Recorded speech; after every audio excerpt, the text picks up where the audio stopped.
तो भागवत में लिखा है जो भागवत है वो कोई किताब नहीं है, कोई पुस्तक नहीं है, क्योंकि हमारे जीवन में 7 ही दिन होते हैं। व्यक्ति 7 दिन में ही आता है और 7 दिन में ही चला जाता है। क्योंकि आजकल झुकना कोई नहीं जानता, क्योंकि सामने वाला झुकेगा तो सामने वाला ये सोचेगा अरे वो तो उसके पैर छू रहा था। लेकिन पैर छूने से हमारी 3 चीजें बढ़ती हैं। तन पवित्र सेवा की, हम किसी की सेवा करते हमारा शरीर पवित्र हो जाता है।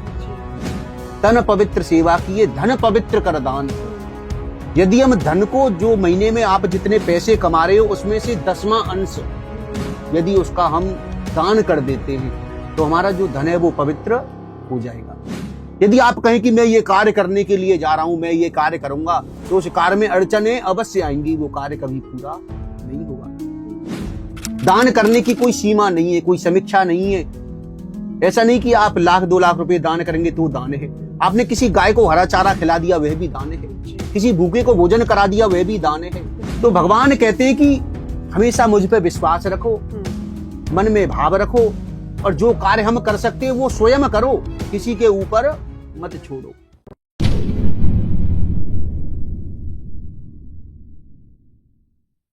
राधे राधे आप सभी का, मैं आद्या, स्वागत है फिर से आपका हमारे टीवीटी चैनल पर। तो आज हमारे साथ जुड़ चुके हैं आचार्य जी, जो ब्रजवासी है और कथावाचक भी हैं। तो आज ये हमें बताएंगे भागवत कथा का महत्व क्या है और जो हमारे नवग्रह होते हैं वो हमारे जीवन पे कैसे प्रभाव डालते हैं। तो आइए बहुत सारी बातों का हम ज्ञान लेते हैं, तो इनका स्वागत करते हैं। राधे राधे पंडित जी। राधे राधे, मैं आचार्य ज्ञानेश जी ब्रजवासी। पंडित जी, आज हम कथा के बारे में जानेंगे, जो भागवत कथा होती है। जैसे आप कथावाचक है तो आप हमें बताइए कि जैसे 7 दिन की होती है, तो अगर हम इसमें शामिल होते हैं तो इससे हमें क्या महत्व मिलता है? मतलब ये जो भागवत कथा है 7 दिन के लिए क्यों है? 8 दिन क्यों नहीं, 9 दिन क्यों नहीं? क्योंकि हमारे जीवन में 7 ही दिन होते हैं। व्यक्ति 7 दिन में ही आता है और 7 दिन में ही चला जाता है। संसार में 7 ही दिन है, 8वां दिन कभी नहीं हुआ। तो 7 दिन हमको कथा श्रवण करनी चाहिए, सप्त दिवस। क्योंकि संसार जो है आवागमन का चक्र है। इस संसार में हमेशा कोई भी अजर अमर नहीं रह सकता।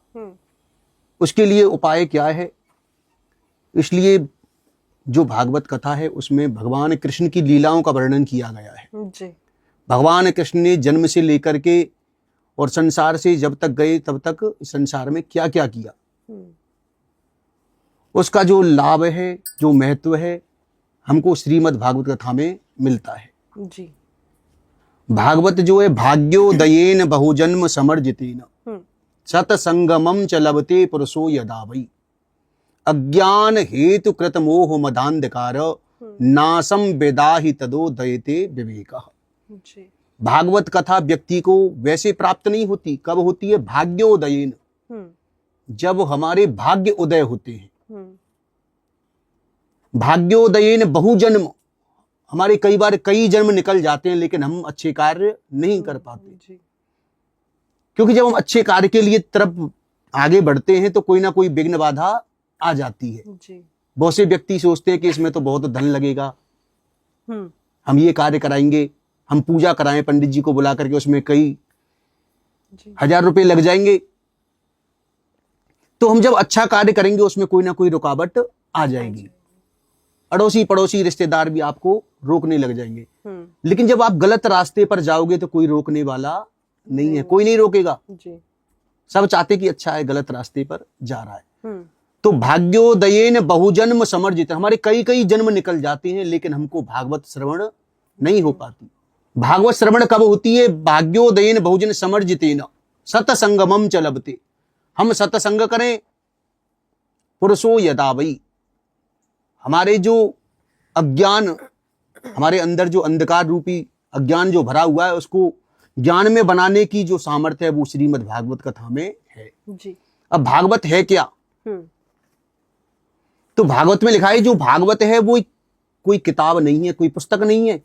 भागवत जी है साक्षात भगवान बाल कृष्ण। जी। कृष्ण जी हमारे बांके बिहारी जब संसार को छोड़ करके गए तो भागवत जी में प्रवेश कर गए जी, और कहीं नहीं गए। इसलिए कलयुग में अब ज्यादातर भागवत कथाएं ही हो रही हैं। बिल्कुल। पूजा पाठ कम होगा, जितना खर्चा पूजा पाठ में आएगा उतने में भागवत कथा हो जाती है। जी। क्योंकि भागवत जो है व्यक्ति को बताती है कि सच्चिदानंद रूपाय, भागवत जी के माध्यम का पहला श्लोक है सच्चिदानंद रूपाय विश्वोत्पत्त्यादि हितवे तापत्रय विनाशाय श्री कृष्णाय वयम नमः। सच्चिदानंद क्या है? आपने सुना होगा कई बार व्यक्ति कहते हैं सच्चिदानंद सच्चिदानंद। ये सच्चिदानंद है क्या? सच्चिदानंद 3 शब्दों को मिला करके बनता है, सत्य, चित और आनंद। सत्य कहते हैं सत्य को। पहले व्यक्ति सत्य बोलते थे, कोई झूठ नहीं बोलता था। उस सत्य को ही हम सत्य कहते हैं। और सत्य किसका नाम है? प्रभु का। अविनाशी जो परमात्मा है उनका नाम है सत्य। दूसरा अक्षर है चित। चित माने प्रकाश। हम कोई भी पुस्तक पढ़ें, कोई भी कार्य करें तो हमको प्रकाश की जरूरत पड़ती है, प्रकाश चाहिए। लेकिन जिस परमात्मा को कभी किसी से प्रकाश की जरूरत नहीं पड़ती, ऐसे कौन है? बांके बिहारी लाल बाल कृष्ण भगवान। और तीसरी बात है आनंद की। आनंद क्या है? आनंद की जो परिभाषा है शास्त्रों में बड़े सुंदर वर्णों में लिखा गया है कि जो आनंद है वो अंदर की चीज है। आनंद कई बार तो छोटी सी बात पर ही आनंद आ गया, और कई बार हम बहुत पैसे खर्च कर दें लेकिन आनंद नहीं आया। आनंद है क्या? तो भगवान कहते हैं सब चीज का उल्टा कुछ ना कुछ संसार में है जी। जैसे कि निर्धन का उल्टा है धनवान। कोई गरीब होगा तो कोई अमीर भी होगा जी। कोई मूर्ख है तो उसका उल्टा है विद्वान। कोई मूर्ख है तो विद्वान होगा। सब चीज का उल्टा कुछ ना कुछ है, लेकिन आनंद का उल्टा कुछ नहीं है। हम सब चीज बना सकते हैं लेकिन आनंद को परिभाषा कुछ नहीं बना सकते। एक व्यक्ति ने प्रश्न किया, प्रभु आनंद का उल्टा भी है परमानंद। लेकिन हमने उन्हें बतलाया कि जो परम है वो तो आपने अपनी तरफ से उसमें जोड़ दिया, लेकिन जो आनंद है वो वैसे का वैसा है। आनंद में कुछ परिवर्तन नहीं हुआ। जो आनंदमय स्वरूप है भगवान बालकृष्ण, वह श्रीमद् भागवत कथा में उनकी कथा हमको श्रवण करने से मुक्ति प्राप्त होती है जी। क्योंकि ये संसार है 7 दिन का है। 7 दिन में ही आना है और 7 दिन में ही चले जाना है। लेकिन जब व्यक्ति माता के गर्भ में होता है तो 7 महीने में बच्चे को ज्ञान होता है गर्भ में जी। कई बार माताएं कहती है कि मेरे पेट में कुछ चल रहा है तो बच्चा डोलता है। आपने सुना होगा 7 महीने का गर्भ में डोलने लग जाता है। तो भगवान से वो बच्चा प्रार्थना कर, प्रभु एक बार आप कृपा करो, मैं संसार में जाकर के आपके नाम को जपूंगा। लेकिन जब 9 मास पूरे होते हैं, 9 महीने पूरे होते हैं, तो बच्चा प्रसूति वायु से जब संसार में आता है तो भगवान विष्णु की माया उसको पकड़ लेती है। अच्छा। अब माया जैसे नचाएगी वो व्यक्ति वैसे ही नाचेगा। वो करना चाहेगा कुछ लेकिन माया कराएगी कुछ जी। क्योंकि संसार आवागमन का चक्र है। आप जो चाहोगे वो नहीं होगा, प्रभु जो चाहते हैं वो होगा।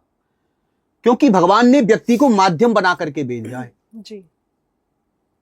भगवान ने, क्योंकि संसार में 84 लाख योनि है, और 84 लाख योनि कौन कौन सी हैं आपको पता है? पशु पक्षी, कीड़े मकोड़े, पर्वत, तृण, सब योनियों में बार बार भटकना पड़ता है जी। उसके बाद में कोई अच्छे कर्म होते हैं तो उसके बाद में मनुष्य जन्म प्राप्त होता है। और भगवान ने स्वयं कहा भी है कि मैंने मानुष जन्म तुझको हीरा दिया और इसको बिरथा गवाए तो मैं क्या करूं। भगवान कहते हैं मनुष्य जन्म कोई छोटी मोटी बात नहीं है। मनुष्य बनना, हर योनि बार बार मिल जाएगी, माता पिता मिल जाएंगे, सब कुछ मिल जाएगा, भाई बंधु हर योनि में मिल जाएंगे, लेकिन मनुष्य जन्म बार बार नहीं मिलेगा। तो भगवान कहते हैं जो मनुष्य जन्म है, क्योंकि व्यक्ति को जो ज्ञान प्राप्त होता है वो मनुष्य योनि में प्राप्त होता है और किसी योनि में ज्ञान नहीं होता। आप और किसी योनि में पूजा पाठ नहीं कर सकते, भगवान की कथा नहीं सुन सकते जी। और मनुष्य योनि ऐसी है कि आप जो चाहेंगे वो करेंगे। भगवान कहते हैं मैंने तुझे सब सुख सुविधा दे दी। आपको जब भूख लगती है तो आज तो हमारा अच्छा अच्छा खाने का मन है, तो आपको वही प्राप्त हो जाएगा आप जो चाहते हैं, और किसी योनि में ये सुख नहीं मिलेंगे। दूसरा है कि आपका मन है आज बहुत गर्मी है, तो आप कूलर चलाएंगे, एसी चलाएंगे, पंखे इत्यादि चलाएंगे, आपको हवा लग जाएगी, और किसी योनि में ये सुख नहीं है। तो भगवान कहते हैं मैंने सब सुख सुविधा तुझे दी, लेकिन तू फिर भी मेरे नाम को भूल जाता है। क्योंकि भगवान कहते हैं कि ये मनुष्य जन्म मिलना कोई छोटी मोटी बात नहीं है। इस बार मिल गया। अब आजकल तो क्या कलयुग में क्या चल रहा है कि मनुष्य जन्म पाकर के व्यक्ति अपने जीवन को बर्बाद कर रहे हैं। अभी एक व्यक्ति की फेसबुक पे चली हुई है कि वो 220 करोड़ रुपए लगा करके मनुष्य से कुत्ता बन गया। अरे भले आदमी, भगवान ने तुझे मनुष्य बनाया, ये कोई छोटी मोटी बात नहीं है। अरे कुत्ता तो तू अगले जन्म में बन जाता। सही बात। अब वो 220 करोड़ रुपए लगा करके कुत्ता बना है। वो कह रहा है कि मुझे कुत्ता बनना अच्छा लगता है। बताओ। क्योंकि ये कुत्ता, बिल्ली, घोड़े, कीड़े मकोड़े ये तो हमेशा चलता रहेगा, लेकिन मनुष्य जन्म बार बार नहीं मिलेगा। उसके जीवन को धिक्कार है, चाहे वो जापान में हो चाहे कहीं भी हो, उससे मतलब नहीं, लेकिन उससे ये गलत किया है। मनुष्य इतने 220 करोड़ जो कुत्ते बनने में लगाए हैं, उसको किसी गरीब में दान करता। बहुत पुण्य। जो भोजन के लिए तरस रहे हैं उनको भोजन कराता, गरीबों को वस्त्र दान करता। ऐसे ऐसे व्यक्ति हैं जो रोडों पे पड़े हैं, किसी को घर दान करता, किसी को भोजन कराता, तो तुझे उनका आशीर्वाद प्राप्त होता। और उसने इतने पैसों को बर्बाद कर दिया। तो भगवान कहते हैं सब कुछ यही रह जाने वाला है, किसी के साथ कुछ नहीं जाएगा। आप चाहे जीवन में कितना भी कमा लो, सब कुछ यही छोड़ के जाना है। और जो हम कहते हैं कि एक पुत्र हो जाए, आजकल कहते हैं कि बेटों से बढ़कर के बेटी, लेकिन हमारे शास्त्र कहते हैं कि एक बेटा भी होना बहुत जरूरी है। जो कार्य पुत्र कर सकता है वो पुत्री नहीं कर सकती। पुन्नाम नामक एक नरक है, उस नरक से यदि पार कराने की सामर्थ्य है तो वो पुत्रों में है। बिना पुत्र के उसे कोई पार नहीं करा सकता। जब अंत समय आता है तो पिंडदान कौन करता है? पुत्र। पुत्री पिंडदान नहीं कर सकती। और जब अंत समय होता है, जब अग्नि जो दाह क्रिया करता है, वो भी पुत्री नहीं करती। पुत्र कोई करना चाहिए। तो इसलिए हम पुत्र की कामना करते हैं। जो धन होता है वो कहीं साथ नहीं जाता। धन कहाँ रहता है? घर पे रखा रह जाता है, कहीं साथ नहीं जाता। दूसरा जो पत्नी है, जो अपना परिवार है, जिनको हम इतना प्रेम करते हैं, वो कहाँ जाता है? साथ कहीं नहीं जाता। वो भी दरवाजे तक साथ जाता है। जो भाई बंधु हैं, रिश्तेदार हैं, वो शमशान तक जाते हैं। उससे आगे और किसी के साथ कुछ नहीं जाता। उससे आगे जाता है, क्या जाता है पता है? सबसे पहला है मुख से लिया हुआ प्रभु का नाम। आप जो भगवान को याद करते हैं, सुबह शाम भगवान की कथा कीर्तन करते हैं, तो वो हमारे साथ में हमेशा चलता है, उसे कोई बांट नहीं सकता। दूसरा है हाथ से दिया हुआ दान। आप जो अपने हाथ से दान करके जाओगे, उसका फल भी आपको प्राप्त होगा। अब बहुत से व्यक्ति ऐसे हैं कि ज्यादा समझदार हैं आजकल कलयुग में। एक बूढ़ी मैया थी, एक बार भगवान ने सोचा ये तो बहुत पूजा पाठ करती है, बहुत से आजकल लोग दिखावा ज्यादा करते हैं, तो भगवान ने सोचा ये बहुत दिखावा करती है, इनकी परीक्षा लूं। तो भगवान ने एक साधु का रूप बनाया। एक साधु बन करके आए और उस मैया से कहा कि मैया आप तो बहुत पूजा पाठ करती हो, व्रत करती हो, शरीर को सुखा लिया पूरा। तो भगवान ने कहा कि मैया ऐसा करो, आप एक गौदान तो कर दो। जीवन में गाय का दान अवश्य करना चाहिए। क्योंकि जो गाय है उसमें 33 करोड़ देवी देवताओं का वास है। लेकिन आजकल तो ये कलयुग है, गाय रोड़ों पे भटक रही हैं, पन्नी खा रही हैं, वैसे ही डोल रही हैं, डंडे मारते हैं। लेकिन जो गौ है, गावो विश्वस्य मातरा, जो गाय है हमारे विश्व की माता है। पहले जब माताएं खाना बनाती थी घर में, तो सबसे पहली जो रोटी होती थी वो गाय के लिए निकालते थे, और सबसे लास्ट की जो रोटी थी वो कुत्ते के लिए। लेकिन आजकल तो गाय की, कुत्ते की सब खुद ही खा जाते हैं, तो लोगों की बुद्धि उस हिसाब से खराब हो गई। तो भगवान ने कहा कि मैया गऊ का दान करो। मैया तो बहुत चालाक, सोचा कि मैं गाय का दान करूंगी तो गाय तो बहुत रुपए की आती है, बहुत महंगी आती है, 40-50 हजार रुपए जाएंगे। तो मैया ने क्या किया, आटे की गाय बनाई। अच्छा। आटा मांड करके और उसकी आकृति ऐसी बना दी जैसे गाय हो। अच्छा। तो दान कर दी। भगवान ने उसे ग्रहण कर लिया। भगवान चले गए। जब उस मैया का अंत समय आया तो वही गाय आगे आ गई। अच्छा। जब व्यक्ति का अंत समय होता है, जाता है, तो रास्ते में एक बैतरणी नाम की नदी पड़ती है। अच्छा। और उस नदी को पार करना अति आवश्यक है। अब उसको पार कौन करेगा? उसको पार वह व्यक्ति करेगा जिसने अच्छे कर्म किए हैं अपने जीवन में जी। वह तो उसको पार कर जाएगा नाव में बैठ करके।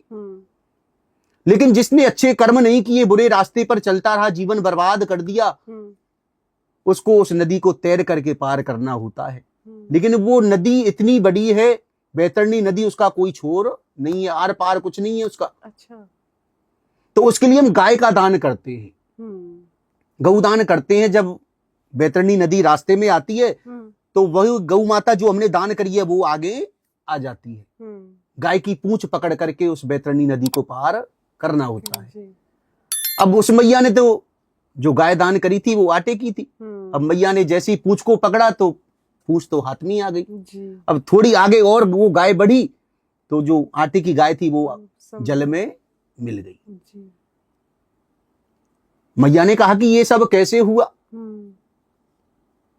तो भगवान वो साधु का रूप धारण करके वहां पे आ गए। भाई मैया, आपने जो दान दिया था वही ये फल है उसका। अच्छा। क्योंकि कहने का तात्पर्य, आप जैसा दान करेंगे, आप जैसा किसी को देंगे, वो आपको आगे जा करके प्राप्त होगा जी। उसका फल हमको प्राप्त होगा। आपने किसी को दान दिया, क्योंकि दान दिए धन ना घटे जो चाहे रघुवीर। दान देने से दान बढ़ता है। बहुत से व्यक्ति कहते हैं हम दान क्यों करें? दान करने की कोई सीमा नहीं है, कोई समीक्षा नहीं है। ऐसा नहीं कि आप 1-2 लाख रुपए दान करेंगे तो दान है। आपने किसी गाय को हरा चारा खिला दिया वह भी दान है। किसी भूखे को भोजन करा दिया वह भी दान है। बिल्कुल। और शास्त्रों में लिखा है कि तन पवित्र सेवा किए, धन पवित्र कर दान, और मन पवित्र हरि भजन सो होत त्रिविध कल्याण। 3 प्रकार के हमारे कल्याण होते हैं। कौन कौन से? तन पवित्र सेवा किए। अब पहले हमारे जो बच्चे थे, पहले अपने माता पिता के, दादी बाबा के, सबके चरणों को स्पर्श करते थे प्रातः काल होते ही। क्योंकि हमारे प्रभु श्री राम जी ने भी यही किया कि प्रातः काल उठकर रघुनाथा और माता पिता गुरु नावई माथा। प्रभु श्री राम जी भी अपने माता पिता के गुरु चरणों के प्रणाम करते थे। लेकिन आजकल तो ये समय बदल गया, दूर से ही हेलो हाय करते हैं। हाँ, बिल्कुल। और पैरों को छूने की कहेंगे तो घुटनों को छूते हैं। क्योंकि आजकल झुकना कोई नहीं जानता।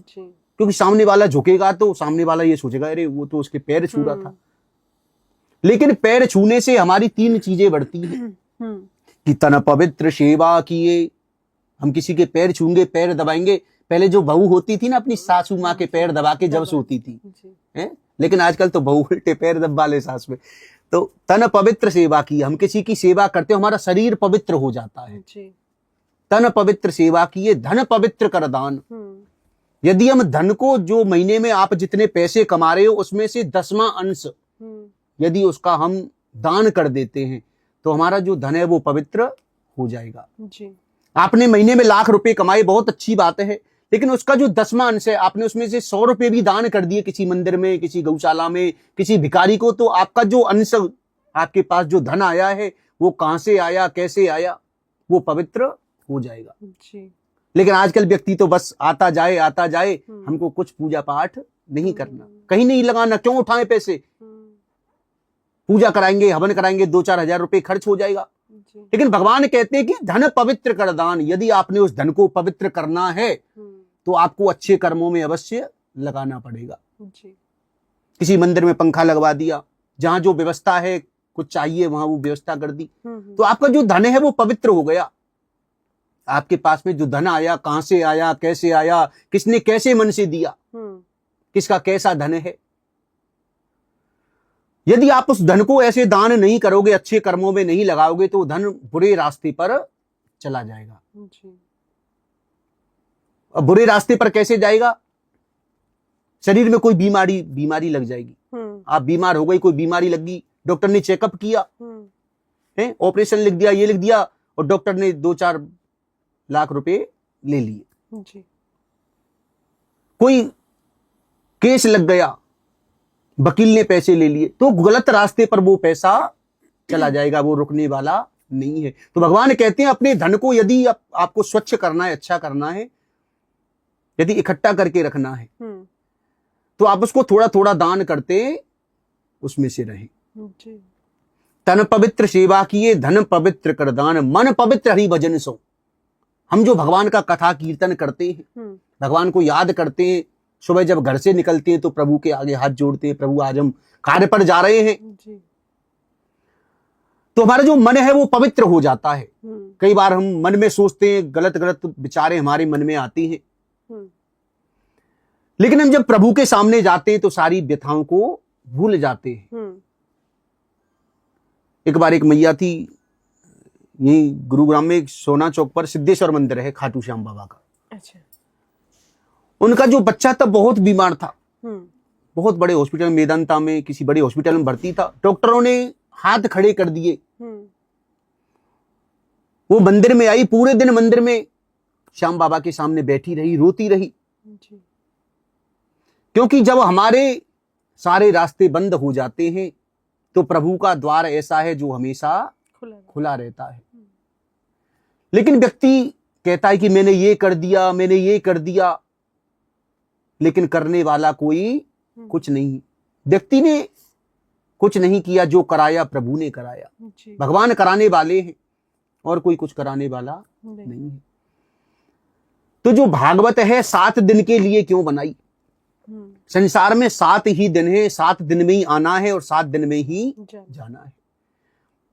और 7 दिन में व्यक्तियों को कथा सुननी चाहिए। यदि हम भगवान की कथा को नहीं सुनते हैं, भगवान को याद नहीं करते हैं, तो हमारा जीवन व्यर्थ है। और भगवान ये नहीं कहते कि माला झोली लेके मंदिर में बैठ जाओ, अपने सारे कार्य छोड़ दो। भगवान कहते हैं कि काम करते रहो, नाम जपते रहो। पहले जो माताएं होती थी, बहुत बड़े बड़े आंगन होते थे, घर होता था बहुत बड़ा, तो जब उसमें झाड़ू लगाती थी, खाना बनाती थी, पूरा परिवार साथ में रहता था, तो भगवान का कीर्तन करते करते पूरा खाना बन जाता था, पूरे आंगन में झाड़ू लग जाती थी। लेकिन पता नहीं चलता कि हमने इतने बड़े आंगन में सफाई कैसे कर दी। क्योंकि भगवान का कीर्तन करते करते भगवान के नाम में इतनी सामर्थ्य है कि आप जो चाहें वो कर सकते हैं प्रभु का नाम लेकर के। यदि आप कहें कि मैं ये कार्य करने के लिए जा रहा हूं, मैं ये कार्य करूंगा, तो उस कार्य में अड़चनें अवश्य आएंगी, वो कार्य कभी पूरा नहीं होगा। तो भगवान के नाम को हमेशा गाते रहो कि काम करते रहो, नाम जपते रहो, काम की वासनाओं से हटते रहो, मुरली बाले को मन में रिझाते चलो, कृष्ण गोविंद गोपाल गाते चलो। भगवान के नाम को हमेशा गाते रहो। आप घर में कार्य कर रहे हैं, लेकिन मन में कृष्ण को याद कर रहे हैं, प्रभु को याद कर रहे हैं। आपने जो प्रभु को याद किया है, आपने जो खाना बनाया है, आप उसको भगवान को भोग लगाओ मत लगाओ, कोई भाव नहीं, लेकिन आपने जो कीर्तन उसमें मिला दिया, भगवान का नाम उसमें मिला दिया, तो आपका वो भोग तो वैसे ही प्रभु को लग गया। भगवान शंकर के अनेक नामों से उनको जल चढ़ाया जाता है, दूध चढ़ाया जाता है श्रृंगी से, श्रृंगी लेकर के, और जहां से जल निकलता है वहां पर नंदी का मुख होता है, नांदिया का, उसमें से जल निकलता है और शंकर जी की पिंडी पर जाकर के गिरता है। क्योंकि शिव समान दाता नहीं, विपत विनाशन हार। आप कुछ भी कर लेना, लेकिन शंकर के समान आपको कोई दाता नहीं मिलेगा। भगवान शंकर के मंदिर में लाखों व्यक्ति आते हैं सावन में, प्रतिदिन भी आते हैं, लेकिन सावन में भक्तों की बहुत भीड़ है। आज मंदिरों में जाकर के देखे तो पैर रखने की जगह नहीं है। लेकिन भगवान शंकर के मंदिर में लाखों व्यक्ति आए, किसी ने 1 लोटा दूध चढ़ा दिया, किसी ने 1 लोटा जल चढ़ा दिया, किसी ने फूल चढ़ा दिए, किसी ने पत्ते चढ़ा दिए, और किसी के पास कुछ नहीं है तो उसने अपने मन को चढ़ा दिया, भाव को चढ़ा दिया। लेकिन भगवान भोलेनाथ ने, जिनका नाम है भोले बाबा, जिनका नाम ही भोलेनाथ है, स्वयं भोले हैं, तो आप उनको कुछ भी चढ़ाओ मत चढ़ाओ, लेकिन वो ये नहीं देखते आपने मुझे क्या अर्पण किया है, क्या चढ़ाया है। भोलेनाथ देखते हैं कि आपने जो भी मुझे अर्पण किया है वो मन से किया है, भाव से किया है या नहीं किया। तो भगवान कहते हैं कि हमेशा मुझ पर विश्वास रखो, मन में भाव रखो, और जो कार्य हम कर सकते हैं वो स्वयं करो, किसी के ऊपर मत छोड़ो। चाहे आपके वो नौकर हो, चाहे कोई भी हो, कोई अच्छा कार्य नहीं करेगा। जब तक हम खुद नहीं करेंगे तो वो कार्य कभी अच्छा नहीं होगा।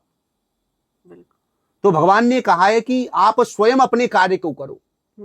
जिस कार्य को आप देखेंगे तो वो कार्य आपका आगे बढ़ता जाएगा।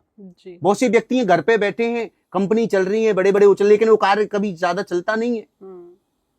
आप उस काम में रुचि रखो, अपने कार्य को देखो, तो उसका फल आपको प्राप्त होगा। और विशेष बात यह है कि जो ग्रह जो हैं वो व्यक्ति पर हमेशा चलते हैं। जी।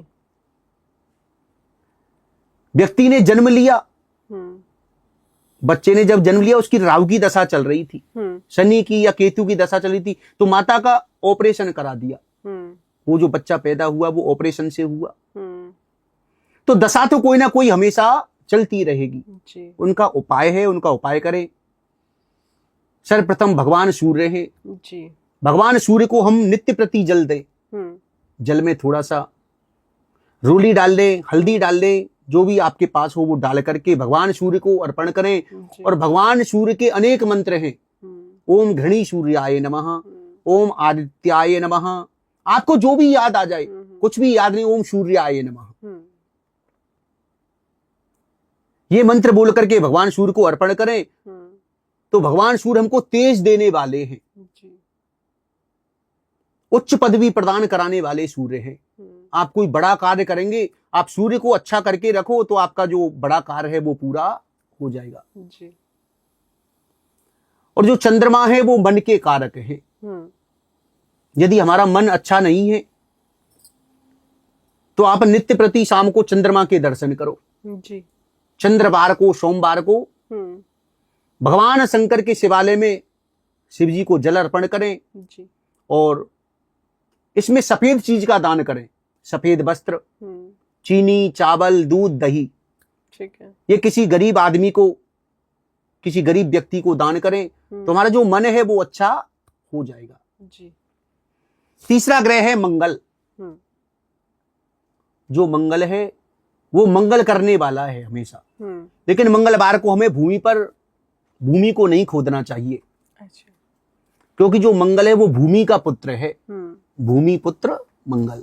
मंगलवार के दिन भूमि को नहीं खोदना चाहिए, भूमि पूजन नहीं करना चाहिए। और हमारे शरीर में जो रक्त संचयमान है, हमारे शरीर में कई बार ज्यादा खून हो जाता है तो कई बार हमको खून को निकलवाना भी पड़ता है, कई बार कम हो जाता है वो चढ़वाना भी पड़ता है।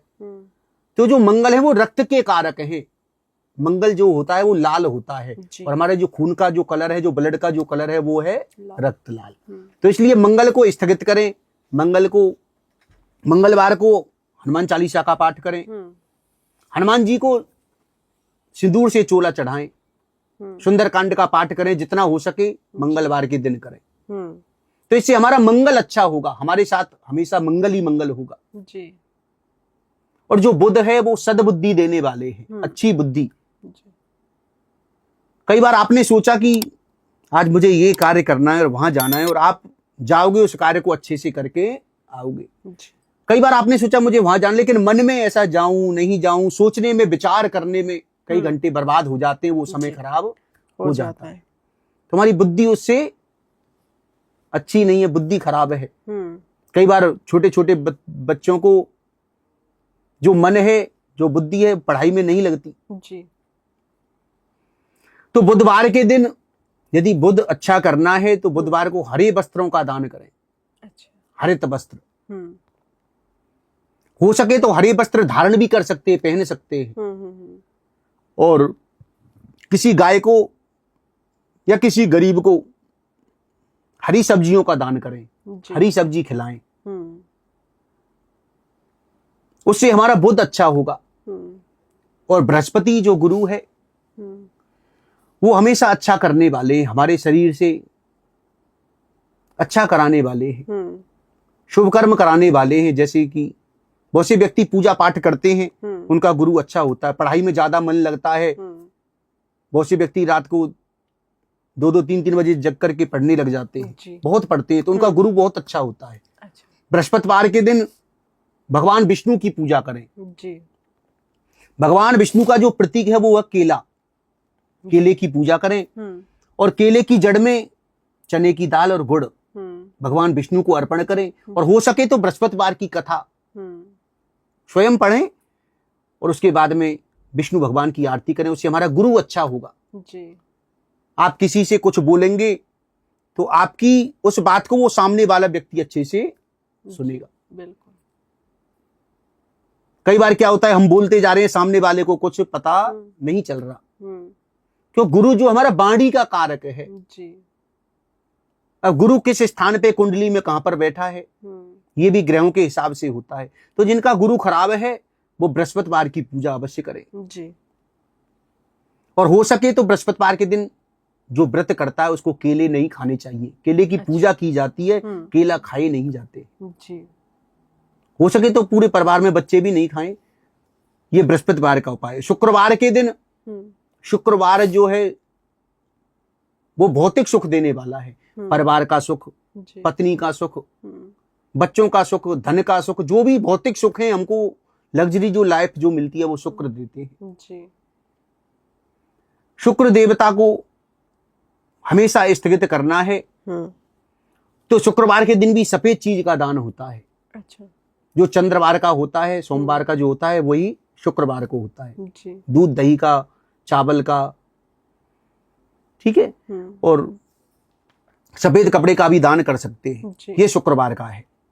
यदि शनिवार को किसी को शनि की दशा चल रही है जी, तो हो सके तो 5 शनिवार कम से कम शनिदेव पर तेल चढ़ाएं, सरसों का तेल, उसमें काले तिल डालें, ओम प्राम प्रीम प्रोम सह शनिश्चराय नमः, इस मंत्र का जाप करके शनिदेव महाराज को अर्पण करें।